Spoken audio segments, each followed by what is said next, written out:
Look, I have a very short attention span. And when a 9-part show makes me sit and finish it in one go, am I going to talk about it?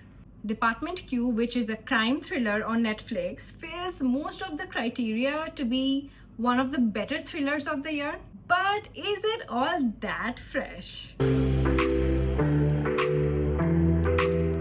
This show is the closest I've come to the mock UN experience.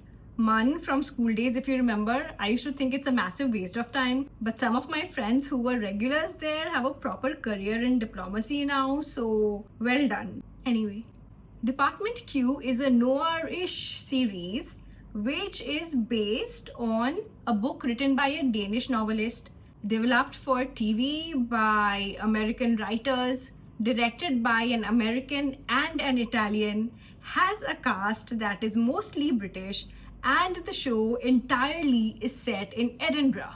Right off the bat, two things locked my attention. First was a very shocking opening where the protagonist, Karl Mork, gets shot right through his throat and is left to die. So you don't know if the rest of the show is going to be a flashback or not.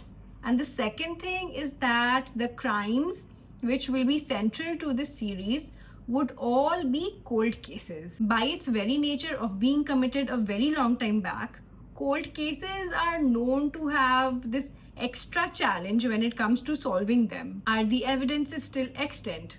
Who knows? Are witnesses and officers who worked on the case previously still alive?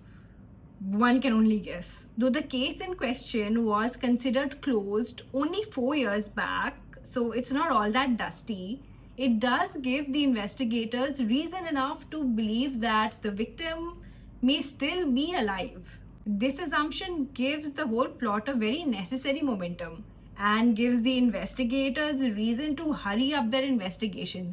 Because imagine you already know somebody is dead. Why would you want to do your work, right? What is there to lose? You just keep stretching your case. And that is also why I will never be hired by the police. The show keeps you near the edge of your seat, not on the edge of your seat. You will ask why.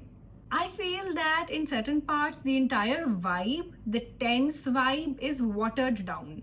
And it is not as hardcore noir as it may have set out to be. But before I get to that, I do want to point out a good thing about the show.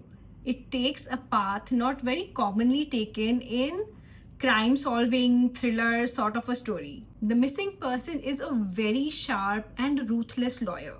And when you have a character detail like that, you don't let it go to waste. So while the police are trying to solve who could have abducted the victim, why they would have abducted her, from the outside, the victim herself is trying to solve the same problem from the inside. Merritt has no idea why she has been abducted, why she's being tortured, why she has been kept in this pressurized chamber.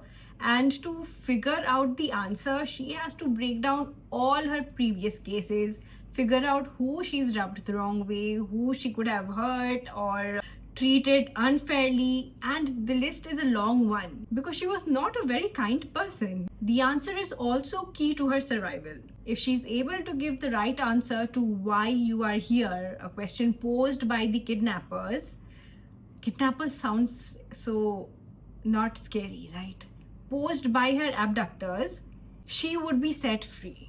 To the audience, this is a race between who will be able to solve the mystery first, Merritt or Mork. Now coming to what makes it a little meh. The story is compact enough to be a movie, and it was made into a movie in 2013. You can look up the Danish film The Keeper of Lost Causes. This is also why a lot of the dialogues and plot pieces seem very unnecessary. It doesn't even fit into the dark and dreary nature of the show, despite being written by Scott Frank, the man who, among other accomplishments, made a Wolverine movie which was worth watching and enjoying, and also made the population at large understand that chess is a game that girls enjoy as much as boys do. Next, the protagonist in Department Q is pretty much everything you expect from a noir protagonist. He's someone who's troubled, he's battling some trauma, he's a lone wolf, he doesn't go by the book, thereby pulling these stunts which make him able to make progress on the case. And on the surface, he is very unlikable and intimidating. Now, the problem is that the actor who plays Karl Mork is Matthew Good, who, as his name suggests, is too good looking to be considered intimidating or unlikable. He's a superb actor, by the way, but his appearance is far from unlikable. I mean, come on. Have you seen him? It's like you're showing a blonde man and saying, now imagine he's a brunette. He's not. Lastly, there are so many cliches in the show that you can turn it into a drinking game and end up drunk by the end of the second episode. The silent but deadly partner come sidekick, the underestimated, bumbling junior who does not know when to shut up, the whole process of assembling a motley team. See, it doesn't really affect the story a lot, but it is the sort of thing which makes you wonder if the show is being dragged just so that Netflix can clock more hours watched. Final word, Department Q is a highly marketed show and it does have a story that can back it up. Watch out for solid performances by, oh god, foreign names. Alexei Manvalov, Chloe Perry, Jamie Steves, and the lot. What you are left with is a well-crafted show which is binge-friendly and is a polished crime drama.